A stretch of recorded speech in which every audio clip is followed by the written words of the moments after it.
بہت میری جوانی کی بات ہے کہ میں ایک مسجد میں گیا تو وہاں کے صدر صاحب کے کچھ دن بعد انتقال ہو گیا. انتقال کے بعد زیارت ہو رہی تھی. کچھ لوگوں نے مصلیوں نے مجھ سے کہا کہ پیش امام صاحب زیارت میں چلنا ہے صدر صاحب کی. تو میں نے کہا کہ بھائی میں تو کبھی آج تک گیا نہیں اور میں اس وقت بھی نہیں آ سکتا. جو بھی ہوگا ان کے بچوں سے مل لوں گا, میں بعد میں بات کر لوں گا, لیکن اس میں نہیں آؤں گا. تو کہنے لگے کہ مولانا یہ امت بہت مشکل سے جڑی ہے, اس کو آپ اتنی آسانی سے مت توڑ دیجئے. میں نے کہا کہ دین کی قیمت پر ملت کو نہیں جوڑا جاتا, دین کی قیمت پر, سنت کی قیمت پہ نہیں جوڑا جاتا ملت کو.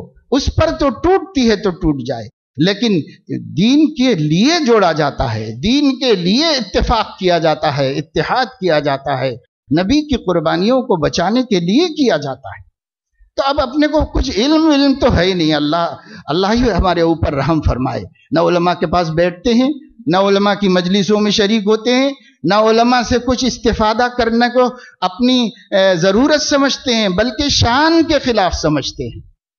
تو پھر کیسے معلوم ہوگا کہ جوڑنا کس کو کہتے ہیں, توڑنا کس کو کہتے ہیں, اختلاف کس کو کہتے ہیں, مخالفت کس کو کہتے ہیں, اخلاص کس کو کہتے ہیں, نفسانیت کس کو کہتے ہیں؟ پتہ کیسے چلے گا؟ اگر ہم بڑوں کی باتیں بولتے چلے جائیں تو لفظوں سے دین نہیں بنتا. لفظوں کی حقیقت اور معنی کو سمجھنا پڑتا ہے. دین اس کا نام ہے, دین الفاظ کا نام نہیں ہے. ایسے لفاظی کرنے والے غیر مسلموں میں مل جائیں گے جو بہت. میں ایک جگہ پر ایک مرتبہ گیا تھا ہمارے ایک طالب علم کے ساتھ میں, تو وہ درگاہ شریف میں کچھ ہو رہا تھا سالانہ عرس. تو طالب علم یہاں پڑھتے تھے, انہوں نے کہا کہ میں ابا سے بات کر لیا ہوں, آپ چلیے تو بیان کریے اور جو حق بولنا ہے وہاں پر بولیے. ہم نے کہا چلو اچھا موقع ہے, وہاں جا کے بات کریں گے, چلے گئے. تو ہم گئے وہاں پر.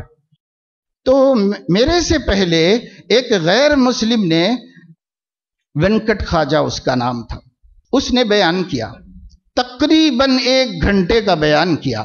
قرآن کی 20 آیتیں تجوید کے ساتھ, حدیث کے عربی الفاظ پڑھتے ہوئے اس نے بیان کیا, اور تصوف کی بڑی حقیقت, بڑی گہرائیاں بیان کرتا رہا.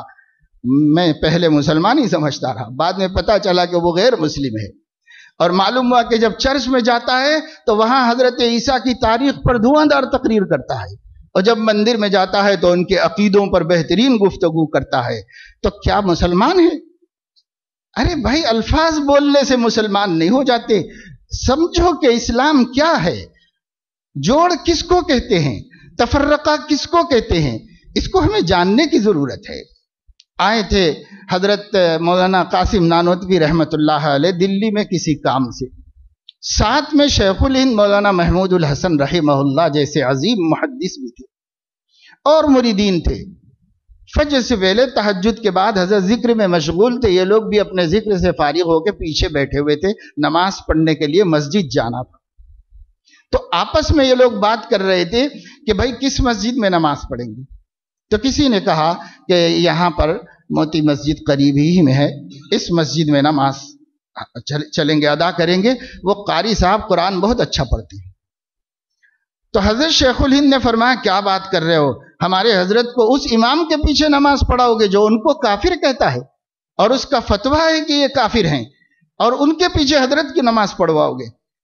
تو حضرت نے کان میں بات پڑ گئی تھی, اپنی دعا سے فارغ ہوئے تو پلٹ کر فرمایا کہ بھائی وہ مسجد موتی مسجد کہاں ہے؟ تو ان لوگوں نے کہا حضرت قریب میں ہے. آج ہم فجر وہیں پڑھیں گے, آج ہم فجر وہیں پڑھیں گے. وہاں گئے اور جماعت میں شریک ہوئے. امام صاحب نے سلام پھیرا, پلٹ کے بیٹھے تو دیکھا کہ بڑی بڑے بزرگ شخصیتیں نظر آ رہی ہیں, پتہ نہیں کون ہے. تو انہوں نے نماز کے بعد آ کر مصافحہ کیا اور کہا کہ آپ کا تعارف؟ تو بتایا گیا کہ یہ حجت الاسلام مولانا قاسم نانوتوی ہیں, اور یہ شیخ الہند مولانا محمود الحسن ہے, یہ فلاں ہیں. تو وہ ہاتھ پکڑ کے دم بخود رہ گیا, کہنے لگا آپ لوگ میرے پیچھے, میں تو آپ لوگوں کو کافر کہتا ہوں اور فتویٰ دیا ہوں کہ آپ لوگ کافر ہیں. تو فرمایا کہ آپ ہمیں کافر سمجھتے ہوں گے لیکن ہم آپ کو کافر نہیں سمجھتے. حضرت حجت الاسلام نے فرمایا اور ہم آپ کو معذور بھی سمجھتے ہیں, اس لیے کہ ہو سکتا ہے ہمارے بارے میں اللہ کے نبی کی شان میں گستاخیوں کی خبر آپ کو پہنچی ہوگی, تو آپ جیسا عاشق رسول ہمیں کافر نہ کہے گا تو کیا کہے گا؟